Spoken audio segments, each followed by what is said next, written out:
Initiation by Robert Hugh Benson, Section 14, Start of Subsection 4.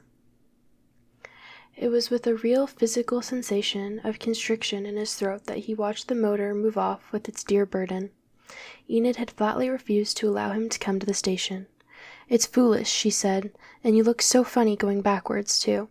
I don't like you at all, then, my dear. You look so miserable on the way to Frascati, I remember. Besides, we have to say goodbye sometime, and it's so much easier than at the station." So Neville had said goodbye to her in the hall, all alone, till Masterson came in. Then, when there was no more than a cloud of dust in the distance, he turned to Jim. "And now, Jim, tennis, instantly." Aunt Anna said nothing.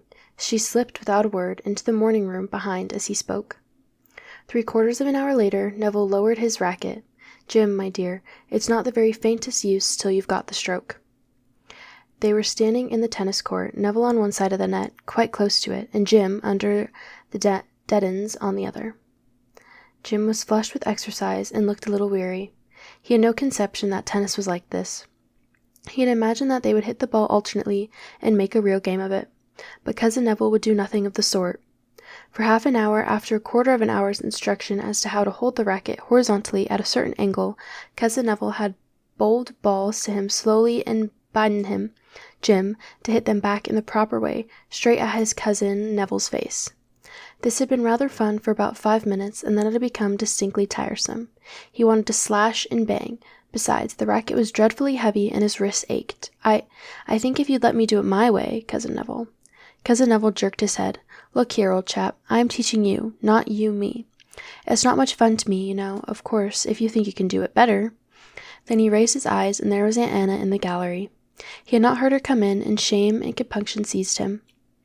"Never mind, old man. You've been learning long enough for today. Now we'll have a proper game for 5 minutes."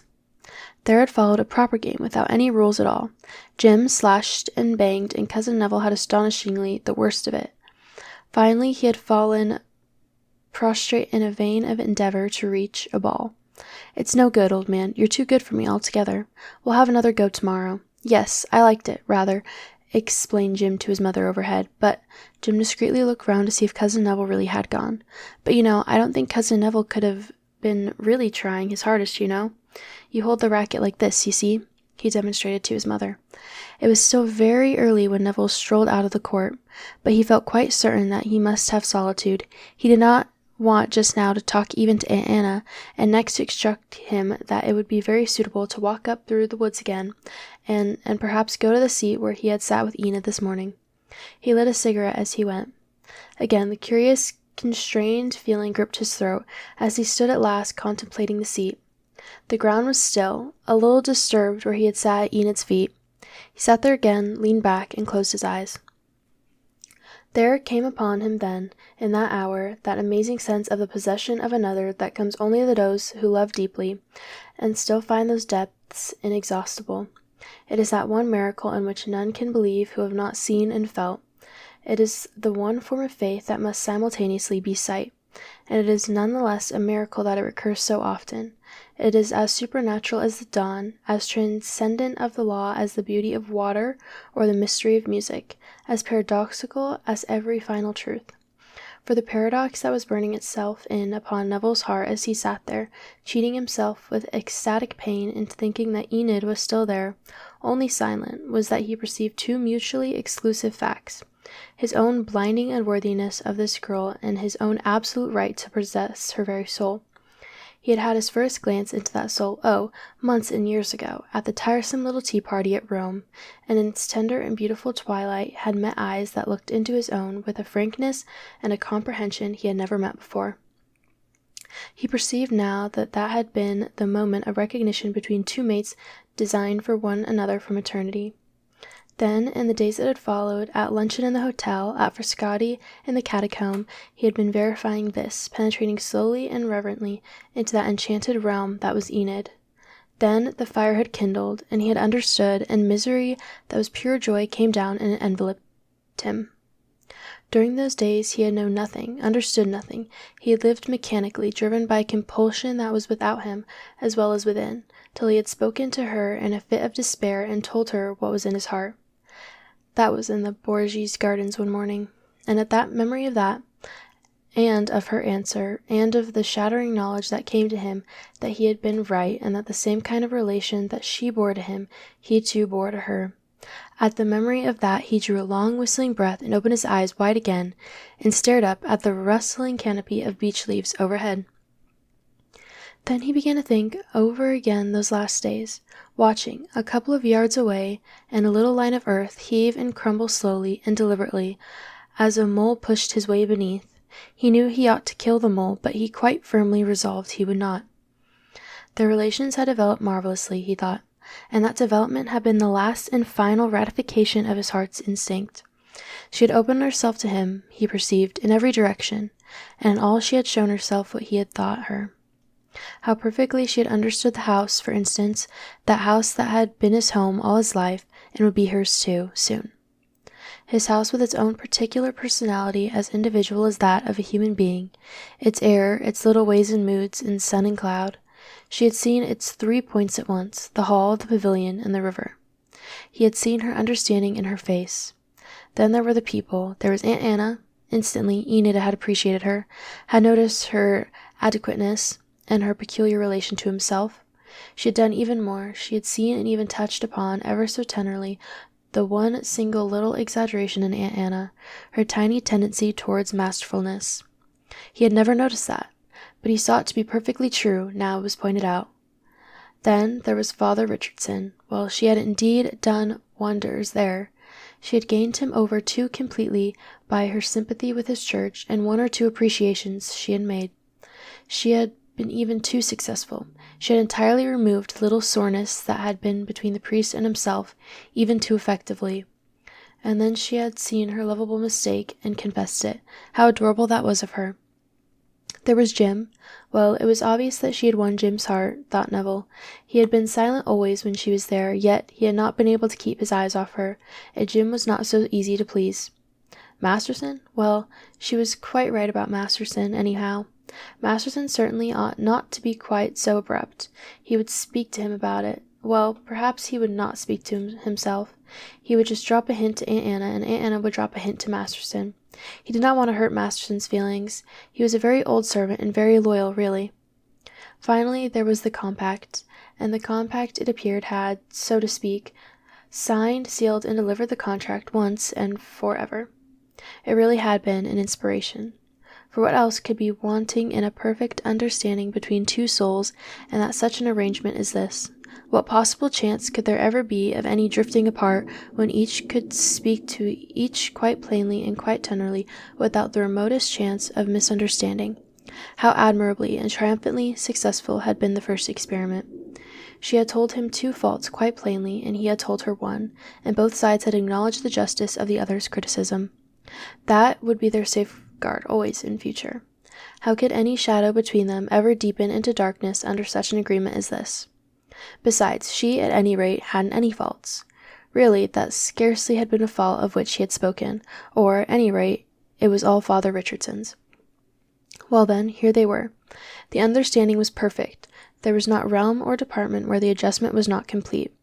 And he would see her again in a fortnight. It was all perfect, perfect. The mole had ceased his excavations. He opened his eyes suddenly. No, he had not been asleep. Only the hum of the insects and the warmth of this dry, heathery soil were very soothing. Who was that looking at him? Why, it was Mr. Morpeth. He scrambled to his feet. Why, I believe, he began, and then he remembered. He had not seen him since the funeral of Ella 3 days ago, and he had done nothing then except shake his hand for a moment. What should he say to him? Mr. Morpeth was in his old grey suit with his old grey hat, the very costume in which Neville had found him and rushed him across the park in the motor. There was not a line different anywhere, even in his face.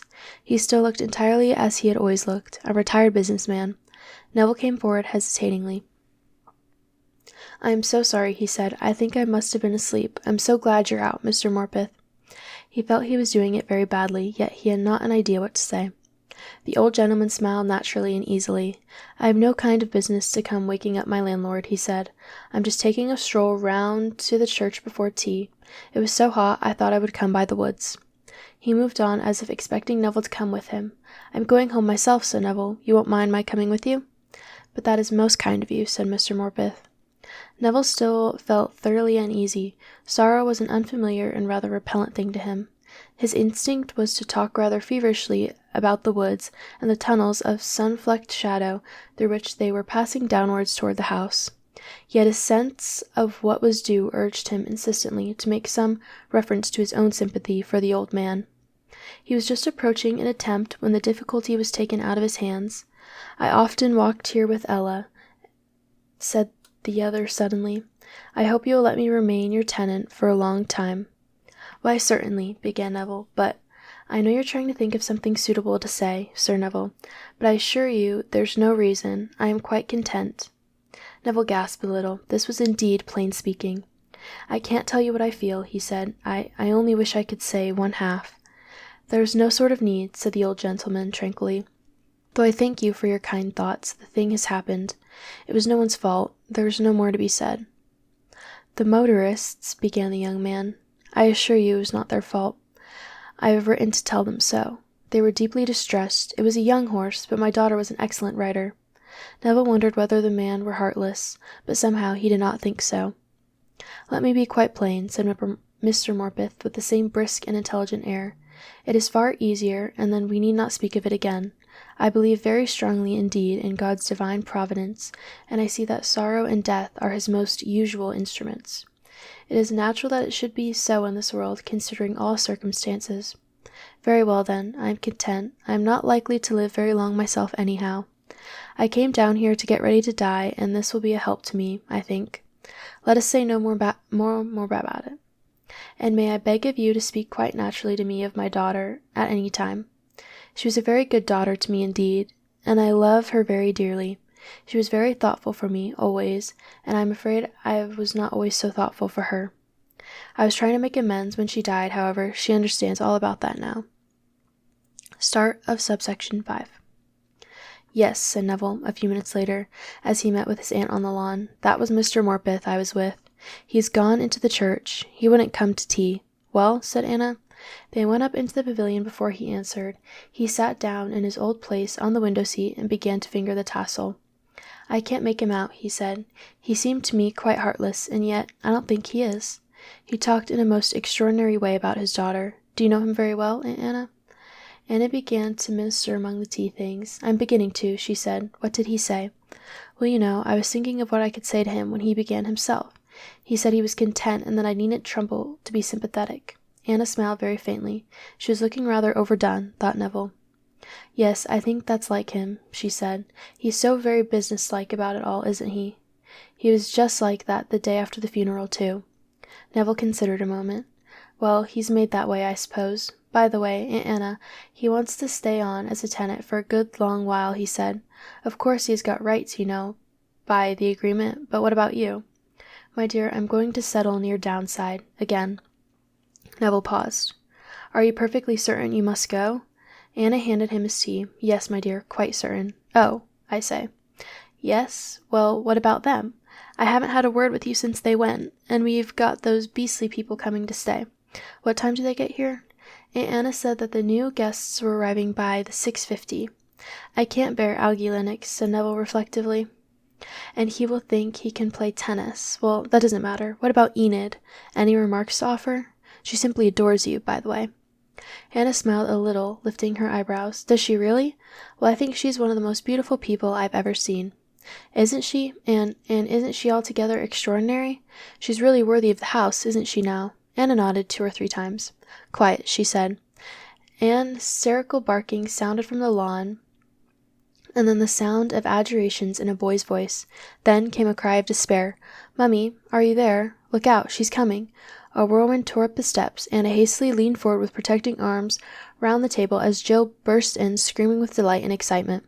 Neville stuck out his leg to save the window seat and his tea. "Mummy, I'm so sorry," apologized Jim, coming up the steps. Jill was out again by now, whirling round the lawn. "I had her on a string, and she broke it. Get a stronger string next time, my dear. She's been tied up all day, hasn't she?" "Yes, as you told me," explained Jim. "Miss Bessington doesn't like dogs, really, I think. And then I forgot to let them out till just now." "What bosh are you talking now?" inquired Neville. "She simply loves them. Aunt Anna made haste to explain. "Jill jumped up on Enid's dress last night," she said, "just before you came down to dinner. That was all. So I thought they'd better be kept out of the way till she'd gone again. And then Jim forgot to let them out." "But she didn't like it," said Jim, "because I was there and heard her say that." "That's enough, my dear. Say grace and sit down." Neville was silent an instant. "Did she say she wanted them shut up?" he asked in a low voice. "No, my dear boy, of course not, she didn't. And when I suggested it, she said, 'Certainly not,' but I thought I'd better." Neville's face cleared. "I thought so. She simply loves dogs and all that. Jim, my boy, you mustn't pass rash judgments. How would you like Jill to jump up all over your clothes?" "I like it very much," began Jim. "Oh, there's a trout. Cousin Neville, will you come and catch a trout directly after tea?" Start of subsection 6. She sat still when the two had gone. 10 minutes later, Jim speeding across the lawn to get the rod and the brown fly-hook from Charleston, and Neville down the path westwards towards the bridge.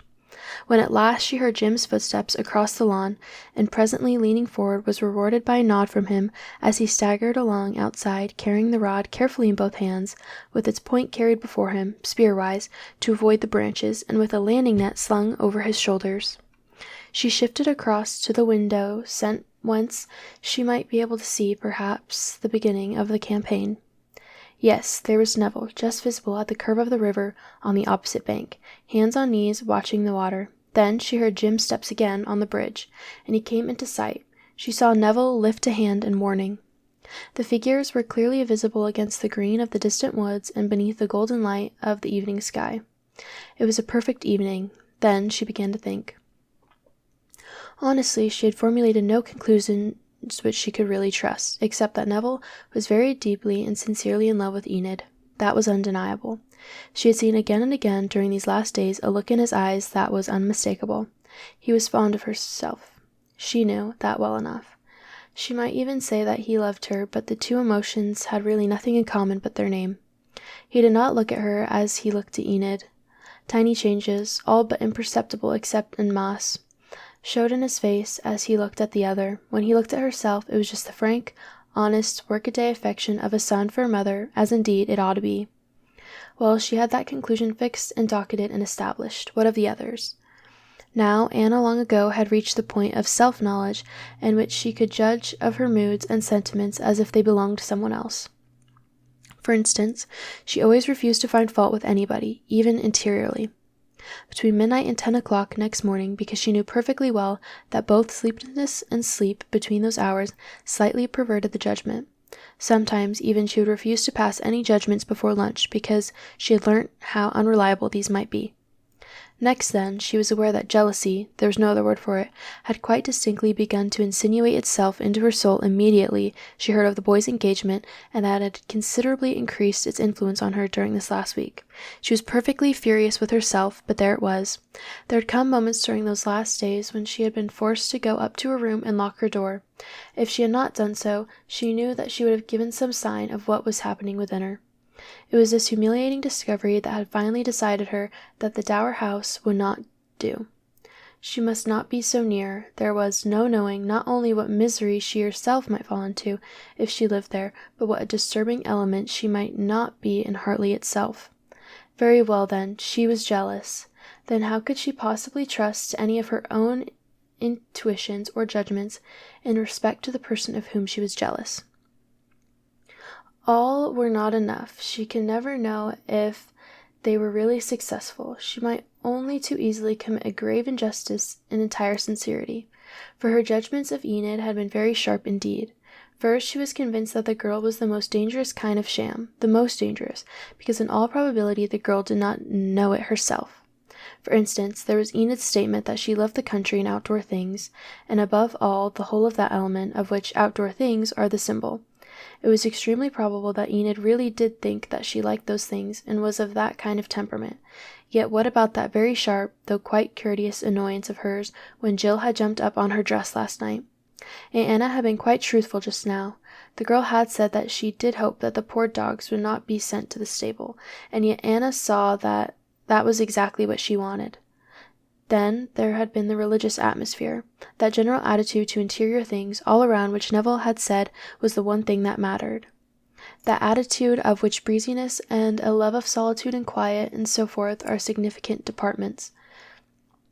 Well, Enid had not said much on that, though Neville had upon his first homecoming, but what she had said once or twice when alone with Anna showed quite plainly either what Enid thought of herself or at least wished other people to think of her.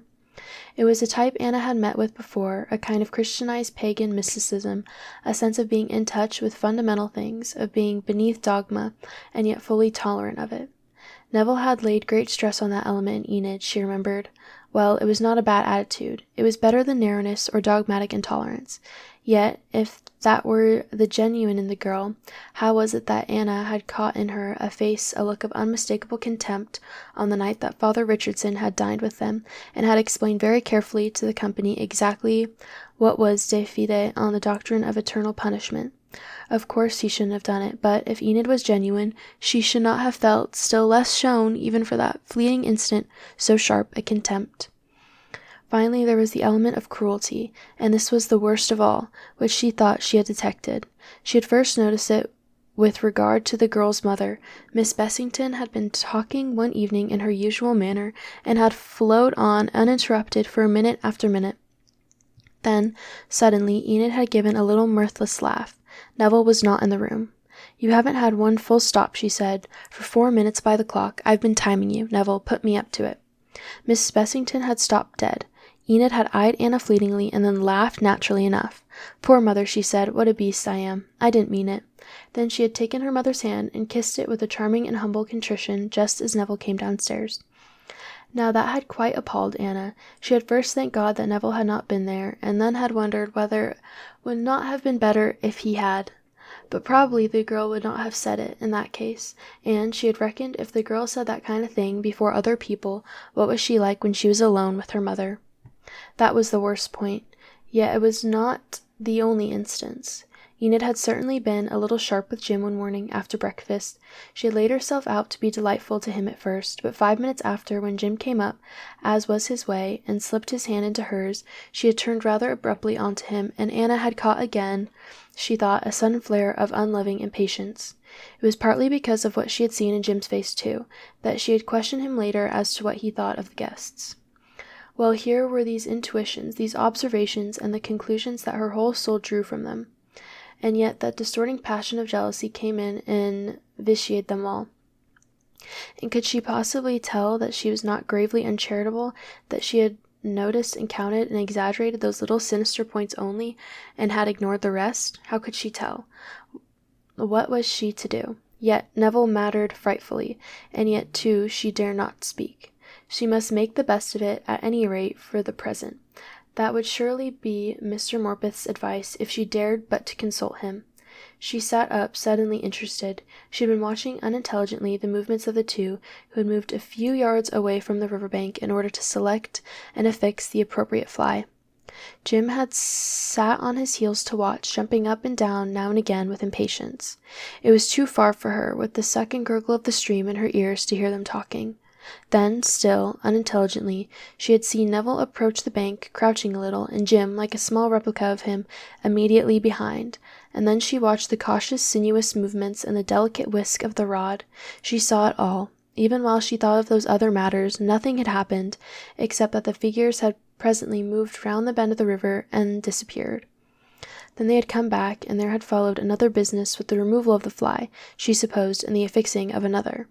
Then once more the casting had begun.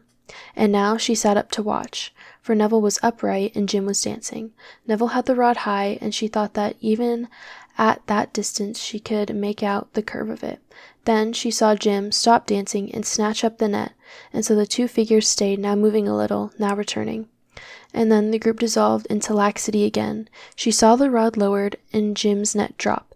Neville was examining something invisible between his fingers. "Beastly bad luck," explained Jim a few minutes later. Cousin Neville hooked him beautifully, and then the fly broke. I mean, the bit of stuff that fastens it, and the trout went away. "Beastly bad luck, beastly bad luck," echoed Aunt Anna.